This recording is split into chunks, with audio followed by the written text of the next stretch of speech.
بہت بڑا طبقہ ہے جو اس نفرت کی سیاست کو ملک کی تباہی کا سبب سمجھتا ہے۔ جمعیت علماء کی یہ تحریک ہے، ہم اسی لیے آپ کے پاس آئے۔ ہم وقف بل کو ایک مذہبی مسئلہ سمجھتے ہیں۔ آپ اس بات کو سمجھیے، لوگ نہیں کہتے، میں تو سچ بات کہہ دیتا ہوں، آپ کے اس صوبے کی حکومت وہ بیساکھی ہے جس کے اوپر مرکزی حکومت ٹکی ہوئی ہے، یہ بھی اس کے اندر شریک ہے۔ وہ کہتے ہیں کہ ہم مسلمانوں کو کوئی تکلیف نہیں پہنچنے دیں گے۔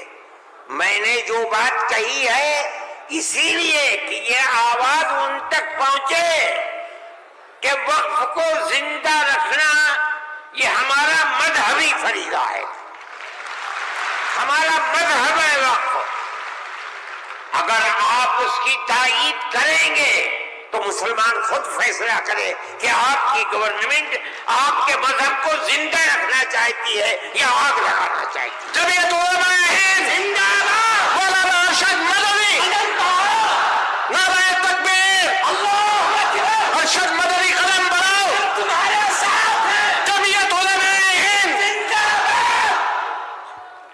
میرے بھائی، تیسرا مسئلہ مدرسوں کا مسئلہ ہے۔ مدرسے دو طرح کے ہیں، ایک وہ مدرسے ہیں جو گورنمنٹ سے امداد لیتے ہیں، ایک وہ مدرسے ہیں جو گورنمنٹ سے ایک پیسہ بھی نہیں لیتے۔ ہم پہلے سے کہتے تھے، لوگوں سے بلاتے تھے کہ پیسہ مت لو۔ یہ ہو نہیں سکتا کہ گورنمنٹ دے اور تم سے لینا، یہ نہیں ہو سکتا۔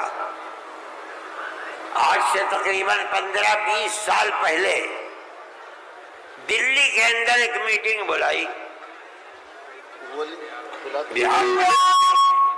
بہار کے لوگ بھی اس وقت گورنمنٹ میں تھے، یہ بھی تھے،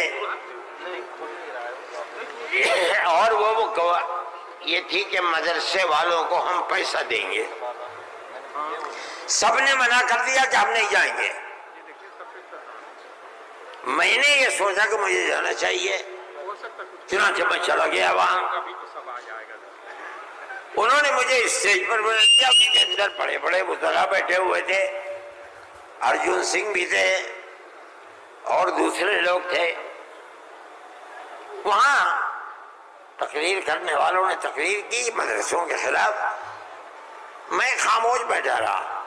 اس کے بعد مجھ کو کہا کہ آپ بولیں۔ میں بولے، میں نے ان سے کہا کہ آپ نہیں جانتے کہ مدرسوں کا کردار کیا ہے۔ میں آپ کو بتاتا ہوں، جب 1857 کے اندر لوگوں کا قتل عام ہو گیا تو اب ملک کی آزادی کے لیے جہاد کرنے والے مجاہد ہی ختم ہو گئے۔ جن لوگوں نے جہاد کیا تھا وہ جیل میں پکڑے گئے۔ جب عام معافی کا اعلان ہوا تو علماء نکلے اور سر جوڑ کر بیٹھے۔ 57 میں جہاد ہوا تھا، ٹھیک 9 سال کے بعد 1866 میں دارالعلوم کی بنیاد رکھی۔ کیوں؟ اب مجاہد زندہ نہیں رہے، دارالعلوم میں جنگ آزادی کے لیے مجاہدین کی فیکٹری بنانی تھی، وہ ہے دارالعلوم کے اوپر۔ مدارس اسلامیہ زندہ باد، جمعیت علماء ہند زندہ باد، نعرہ تکبیر، اللہ اکبر، مدارس اسلامیہ، اللہ اکبر۔ اس فیکٹری سے بڑے بڑے ہزاروں مدرسے بن گئے۔ جہاں دنیا میں جائیے، نیو یارک میں چلے جائیے، واشنگٹن میں چلے جائیے، لندن میں چلے جائیے، ساؤتھ افریقہ میں چلے جائیے، اور ایشیا کے اندر تو جس ملک میں قدم رکھو یہیں کے فارغ ہیں یا یہاں کے فارغ ہونے والے کے شاگرد ہیں جنہوں نے مدرسے بنا رکھے ہیں۔ یہ مدرسے در حقیقت ملک کی آزادی کی ضمانت ہے۔ ملک کے اندر حضرت شیخ الہند یہیں کے پیدا ہوئے جنہوں نے 4 سال مالٹا میں جیل کاٹی۔ مولانا مدنی یہیں سے پیدا ہوئے ہیں جنہوں نے 9 سال انگریز کی جیل کاٹی ہے۔ اور میں نے کہا میں کتنوں کا نام لوں آپ کے سامنے۔ یہ مدرسوں کی زندگی ہے اور یہ تاریخ ہے۔ آپ اس تاریخ کو بجھانا چاہتے ہیں، کہتے ہیں بالکل نہیں۔ انہوں نے کہا کہ ہم نہیں بجھانا۔ میں نے کہا کہ یہ ہو نہیں سکتا کہ آپ پیسہ دیں انہیں اور پھر ان کے نظام تعلیم اور نصاب تعلیم میں دخل نہ دیں۔ آواز آئی ہم وعدہ کرتے ہیں کہ نہیں دیں گے۔ میں نے کہا اچھا، میں آپ کو جھوٹا نہیں کہتا ہوں۔ مجھے یہ بتائیے کہ ابھی الیکشن میں 3 سال باقی ہیں، کیا آپ یہ ضمانت دے سکتے ہیں کہ 3 سال کے بعد جو الیکشن ہوگا اس الیکشن کے نتیجے میں کامیاب ہو کر آپ ہی اقتدار کی کرسی پر بیٹھیں گے؟ کہنے لگے نہیں دے سکتے۔ میں نے کہا تو آپ تو 3 سال کی ضمانت نہیں دیتے، اور میرے دل میں یہ ارمان ہے کہ اگر قیامت تک میں زندہ رہوں گا تو مدرسوں کو لے کے چلوں گا۔ میرا آپ سے کیسے ہو جائے گا؟ میری آپ سے اس میں مصالحت نہیں ہو سکتی۔ آپ کو اسکول بنانے ہیں، آپ مجھے دیجیے، آپ اگر 50 اسکول کہیں گے میں 50 بنا دوں گا۔ لیکن آپ یہ چاہیں کہ مدرسے کو ختم کر کے اس کے اندر اسکول کا نصاب بن جائے، یا یہ مدرسے آپ سے پیسہ لے کر چلے، جمعیت علماء اسے گوارا نہیں کرے گی۔ میں نے ان سے کہا کہ مدرسے اور مسجد میں کوئی فرق نہیں ہے۔ کہنے لگے وہ کیسے؟ میں نے کہا اس لیے کہ اگر مسجد میں نماز پڑھی جاتی ہے، مدرسے میں نماز سکھلائی جاتی ہے۔ اگر مسجد میں نماز کے اندر قرآن پڑھا جاتا ہے، مدرسے کے اندر قرآن پڑھنا سکھلایا جاتا ہے۔ کیسے دونوں الگ ہو جائیں گے؟ یہ دونوں ایک دوسرے کے ساتھ ہیں۔ جیسے ہم مسجد اپنی خود بناتے ہیں، چاہے چھپر ڈال کر کے بنائیں، اسی طرح ہم مدرسے میں بھی آپ سے کوئی مساعدت لینا ہم نہیں گوارا کر سکتے۔ اچھا، میں یہ کہہ کر کے بیٹھ گیا، صدیقی صاحب جن کو گورنمنٹ نے بنایا تھا اسکولوں کو ان کا اقلیتی کردار دینے کے لیے، وہ میرے برابر بیٹھے تھے، وہ بھی اس اجتماع کو بلانے والے تھے۔ اس کے بعد ایک اور صاحب کھڑے ہوئے میرے بعد، انہوں نے پہلے سے یہ کہا کہ مجھے بڑا افسوس ہے کہ آپ نے ارشد کے بعد مجھے بلا لیا، کچھ وقفے کے بعد بلاتے۔ انہوں نے تقریر، اور جیسے انہوں نے کہا میں نے اس پر یہ کہا کہ میرے اندر یہ طاقت ہے، آپ جو فرمائیں گے میں اسے قبول کروں گا، خاموش، میں کوئی اس کی تردید نہیں کروں گا، اس لیے آپ فرمائیے۔ جیسے انہوں نے کہا کہ مدرسوں کا کردار کمزور ہو گیا، وہ تو مجمع جو صبح کھڑے ہو گئے، خبیث ہے، اتار دو، پھینک دو، نکال دو اس کو یہاں سے۔ جب آگ لگنے لگی تو میں نے صدیقی صاحب سے کہا صدیقی صاحب میں تو جا رہا ہوں۔ صدیقی صاحب نے مجھے پکڑے، بھائی خدا کے لیے بیٹھ جاؤ، یہ مجمع ہمارے قابو میں نہیں آئے گا۔ تو میں نے ان لوگوں سے کہا کہ بھائی کیا بات ہے، کیوں آخر گھبرا رہے؟ ایک بات ہے، آپ کی مرضی کے مطابق ہے آپ قبول کیجئے، نہ مرضی کے مطابق ہے آپ نہ قبول، لیکن اس اجلاس کے اندر یہاں کیوں شور بچاتے ہو؟ خیر وہ لوگ بیٹھ گئے۔ جب ہو گیا تو میں اٹھ کے بھاگ گیا۔ کانگریس گورنمنٹ کی جو بالکل آخری شخصیت تھی، انہوں نے کہا کہ بھائی سونیا جی صدر تھی، انہوں نے کہا کہ آپ نے کیا کر دیا، میں پہلے منع کرتی تھی کہ اس مسئلے کو نہ چھوڑو، بند کر دو اس کو، جو مدرسہ بند ہو گیا۔ آج بھی یہی مصیبت تھی، ان مدرسوں کے خلاف ابتدا میں جو امداد نہیں لیتے تھے کوئی نہیں بولتا تھا، اس لیے کہ جب تمہارا کھایا نہیں ہے تو تم ہم سے پوچھ کیوں سکتے ہو؟ جو تمہارا کھاتے ہیں ان سے جا کے کہو، انہوں نے کھایا ہے اب تم ان کے حلق سے نکالو، ہم نے تو کبھی تم سے 2 پیسے بھی نہیں دیے۔ دارالعلوم دیوبند کو سن 56 کے اندر 1956 میں جو اس وقت یہاں بہار کے آدمی تھے اور ملک کے صدر جمہوریہ تھے ڈاکٹر راجندر پرساد، وہ دیوبند آئے تھے. انہوں نے دیوبند حضرت رحمت اللہ علیہ زندہ تھے، حضرت مدنی، انہوں نے دارالعلوم کے لیے ایک لائبریری کے پیسے دارالعلوم کو دینے کا وعدہ کیا. جب وہ چلے گئے، اب شکریہ ادا کیا ان کا بہت، جب وہ چلے گئے تو ان کو خط لکھ کر بھیج دیا گیا کہ دارالعلوم دیوبند کے بنانے والوں کا یہ حکم ہے، یہ اصول ہے کہ کسی بھی مسلم یا غیر مسلم حکومت سے کبھی کوئی مدد نہیں لی جائے گی، اس لیے ہم آپ کا شکریہ کے ساتھ واپس کرتے ہیں.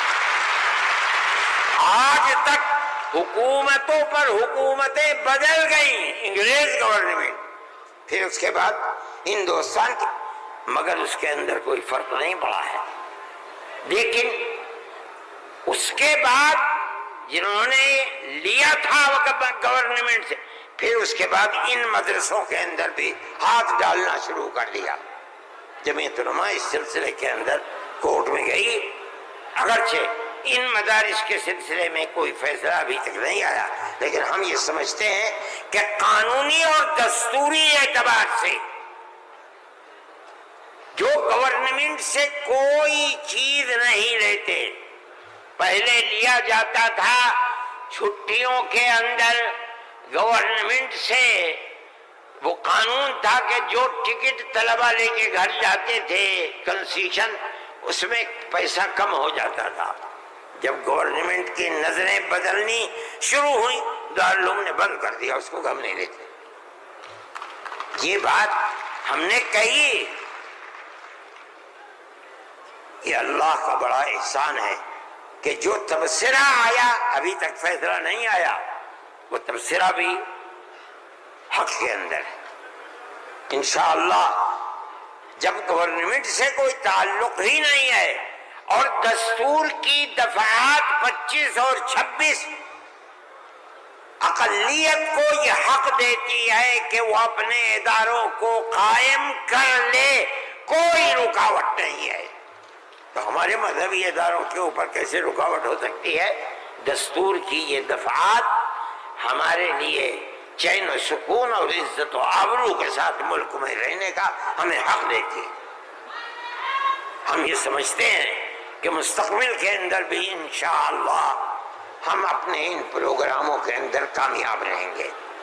میرے بھائی، فلسطین کا مسئلہ ہے.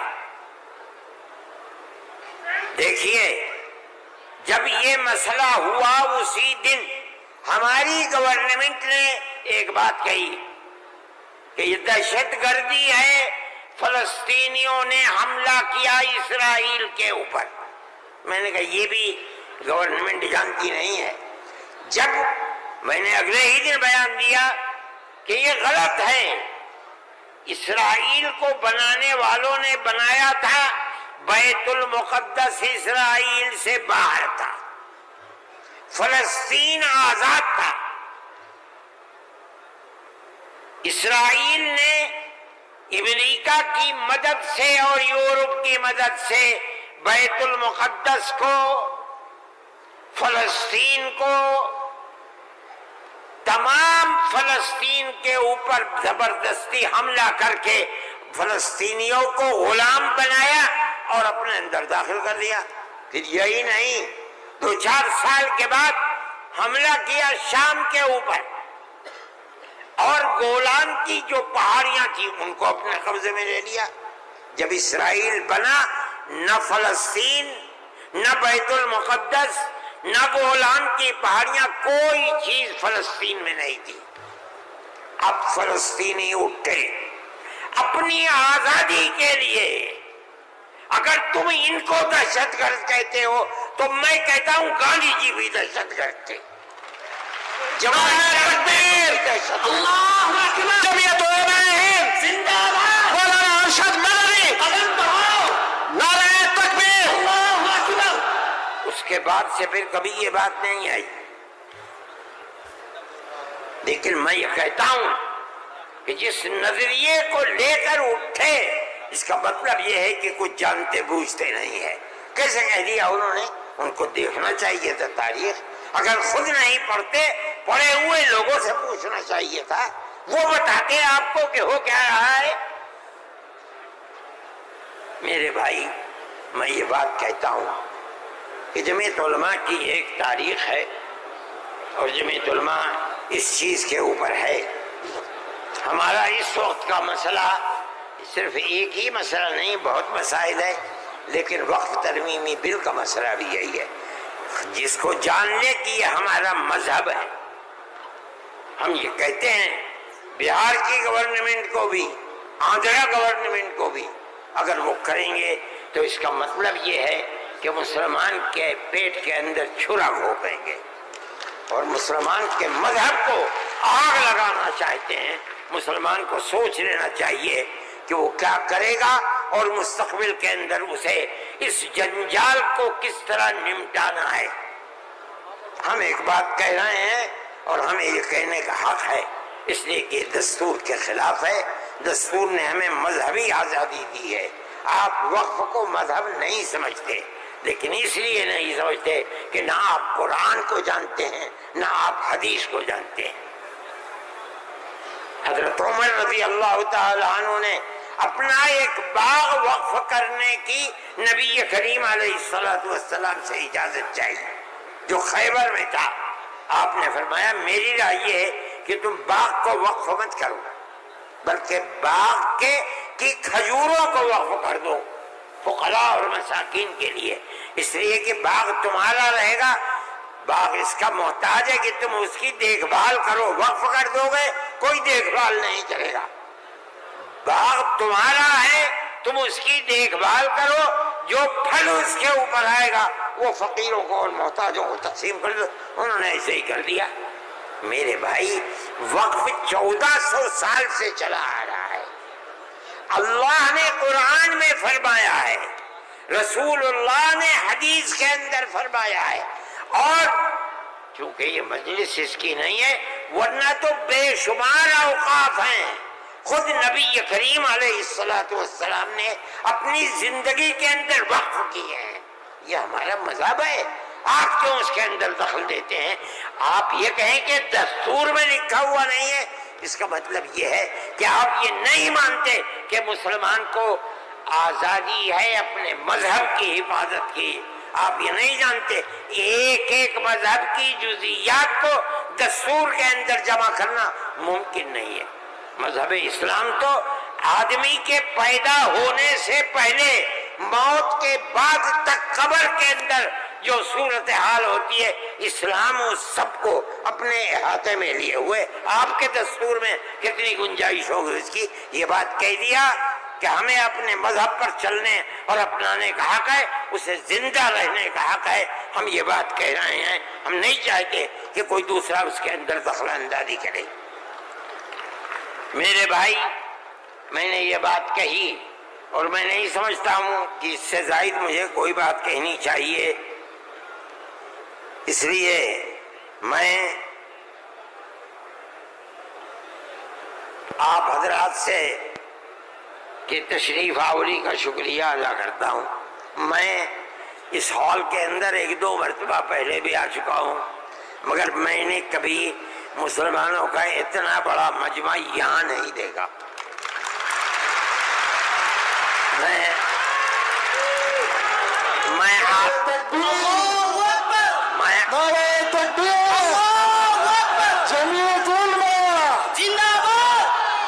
آپ حضرات کا شکریہ ادا کرتا ہوں اس لیے کہ یہ سب جگہ شہرت تھی کہ اس اجلاس کا مقصد وقف ترمیمی بل کی مخالفت ہے.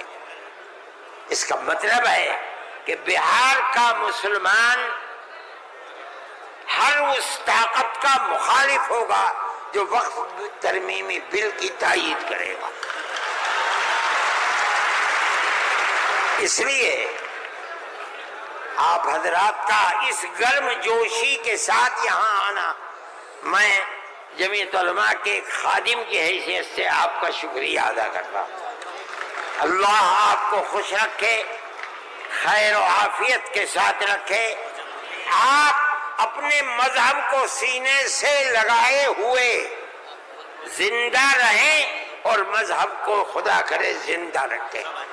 میں آپ سب حضرات کا شکر گزار ہوں، جو لوگ باہر سے آئے ہیں میں ان کا بھی شکریہ ادا کرتا ہوں۔ جن لوگوں نے پٹنے کے رہنے والوں نے، قادری صاحب کے صاحبزادے اور جمعیت علماء کے ورکرز جو یہاں کے ہیں یا باہر کے رہنے والے ہیں پٹنے کے علاوہ کے، جن لوگوں نے کوشش کی ہے، جمعیت علماء کے دل میں اس کی بڑی قدر ہے۔ اللہ تعالیٰ ان کی کوششوں کو قبول فرمائے اور حکومت کو کسی بھی ایسے کام سے جو صوبے کے اندر یا ملک کے اندر مسلمانوں کی دل آزاری کا سبب بنے اس سے باز رکھے، اور خدا کرے کہ اس ملک کے اندر امن و امان، پیار و محبت مذہب سے اوپر اٹھ کر ہندو اور مسلمان سب مل جل کر اپنی پرانی تاریخ کو یاد کریں اور زندہ کریں۔ مسلمان اور ہندو گاؤں در گاؤں آج سے نہیں 1300 سال سے رہتا چلا آ رہا ہے، کہیں تو کوئی جھگڑا نہیں ہے۔ آج کون سی ملک کے اوپر آفت ہے کہ آگ لگانے ہی کے اوپر سیاست کی بنیاد رکھی ہوئی ہے؟ ہم اس کے مخالف ہیں، ہم اس کو پسند نہیں کرتے ہیں۔ ملک ہمارا ہے، ہم ملک کے اندر امن و امان کو چاہتے ہیں، پیار و محبت کو چاہتے ہیں۔ جس طرح ہندو کا حق ہے مسلمان کا بھی حق ہے، ایک دوسرے کے ساتھ پیار و محبت کرنی چاہیے۔ میں ہر مسلمان سے کہتا ہوں، چاہے گھر ہو، محلے میں ہو، دکان پر ہو، بازار میں ہو، اسکول میں ہو یا اپنے کھیت میں ہو، اپنے پڑوسی ہندو کو اپنا بھائی سمجھو، ایک دوسرے کے ساتھ پیار و محبت کرو، جو ضرورت مند ہے اس کی ضرورت کو پورا کرو۔ تمہارا یہ عمل تمہارا مذہبی عمل ہے، یاد رکھنا۔ یہ نہیں کہ میں کہہ رہا ہوں، جمعیت علماء کا نہیں، قرآن و حدیث یہی کہتا ہے۔ اس لیے آپ اپنی اس محبت بھری زندگی کو دنیا کے سامنے پیش کریں۔ میں ارباب مدارس سے بھی کہتا ہوں، وہ جہاں جائیں، جہاں رہیں، جہاں مدرسہ چلائیں، ایک دوسرے کے ساتھ انس، ہندو مسلمان کو قریب کرنے کی اپنی تحریک کو زندگی عطا فرمائیں، جو آپ کی تحریک نہیں ہے، اسلام کی دی ہوئی تحریک ہے۔ اللہ ملک کے اندر امن و امان کو قائم رکھے، پیار و محبت کو زندگی عطا فرمائے۔ میں ڈاکٹر صاحب، صدر صاحب، جنرل سیکریٹری صاحب بہار، ان سب کا تہہ دل سے شکریہ ادا کرتا ہوں۔ اللہ ان کی کوششوں کو کامیاب فرمائے اور اس اجتماع کو اپنے مقاصد کے اندر کامیابی عطا فرمائے۔ وصلی اللہ تعالی علی خیر خلقہ سیدنا اللہم انا